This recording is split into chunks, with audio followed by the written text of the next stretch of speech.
Écoutez, vous êtes professeur au Muséum national d'histoire naturelle de Paris. Euh, Vous étiez directeur du laboratoire de cryptogamie, donc votre spécialité ce sont les algues. Des algues microscopiques même. Ok, et là nous venons de terminer un stage, une formation sur la diversité du littoral de l'île de Tatiou. Vous nous avez montré énormément de choses fort intéressantes. Alors, est-ce qu'il y a des enjeux de diversité par rapport à ce qui se passe ici, donc dans le littoral de la Manche?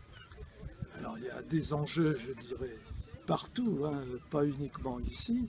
Et encore ici, c'est plus libre et c'est plus dégagé des risques de pollution, de perte de biodiversité que si on était à la côte et si on était plus proche, que si cette île était plus proche de la côte. Parce qu'on recevrait des eaux usées, des choses comme ça.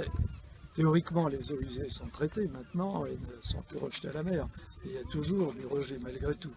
Donc les risques de perte de biodiversité seraient plus importants si l'île était plus proche de la côte, alors que là on est quand même assez dégagé, il y a des courants assez forts entre la côte et ici, et donc ça limite les risques de perte de biodiversité.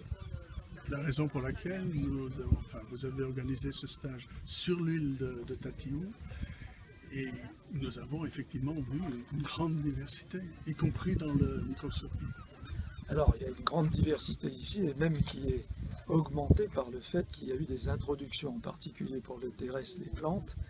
On vous a montré des plantes exotiques qui ne sont pas du tout originaires d'ici, mais qui ont été introduites pour faire joli et pour agrémenter aussi le décor et montrer aux gens du coin des plantes qu'ils n'ont pas l'habitude de voir. Donc les touristes qui viennent ici voient ces plantes.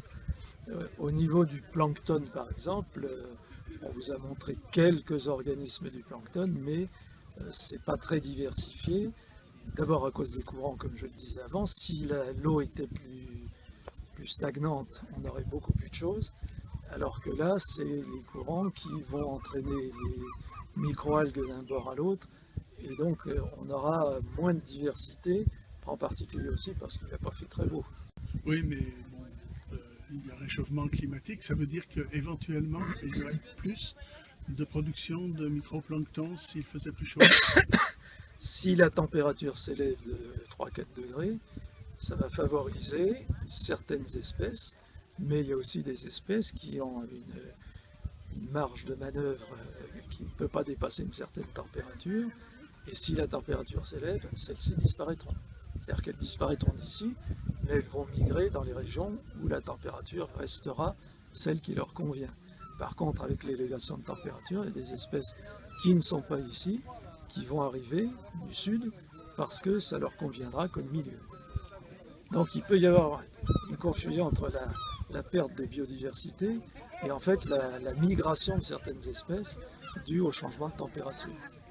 Alors, vous nous avez expliqué que ces micro-organismes planctoniques, elles sont au début des chaînes alimentaires. Donc est-ce que ça veut dire que leur migration, leur modification vont provoquer d'autres changements par rapport à des espèces grandes, que ce soit des animaux, que ce soit des plantes?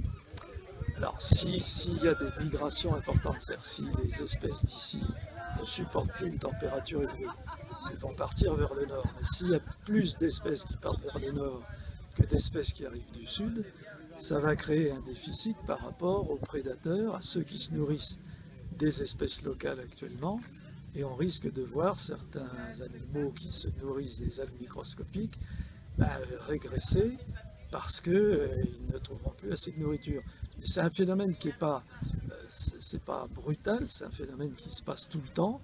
Il y a toujours des fluctuations de température minimes qui font que les espèces vont se déplacer. Il y a eu un travail pour les grandes algues marines il y a 40-50 ans par Françoise Ardré qui avait fait un travail d'inventaire des algues macroscopiques depuis le Portugal jusqu'ici et qui avait montré qu'il y avait des variations selon les années, des espèces qu'on ne retrouvait plus, qu'on retrouvait 3-4 ans après, et tout ça était aussi lié, elle l'a montré, au phénomène solaire. C'est-à-dire quand il y avait des éruptions solaires, ça déclenchait des mécanismes au niveau de la surface terrestre. Et donc une répartition des algues qui variait en fonction des phénomènes solaires et des phénomènes évidemment climatiques. Merci. Je disais à l'instant que finalement le microplancton n'était pas très bien connu encore. C'est connu pour les espèces qui sont toxiques, parce que ces espèces vont provoquer des problèmes de santé et des problèmes économiques. Les autres espèces du microplancton, enfin du plancton, on ne les connaît pas très bien parce que ne posent pas de problème, donc on ne s'intéresse pas trop.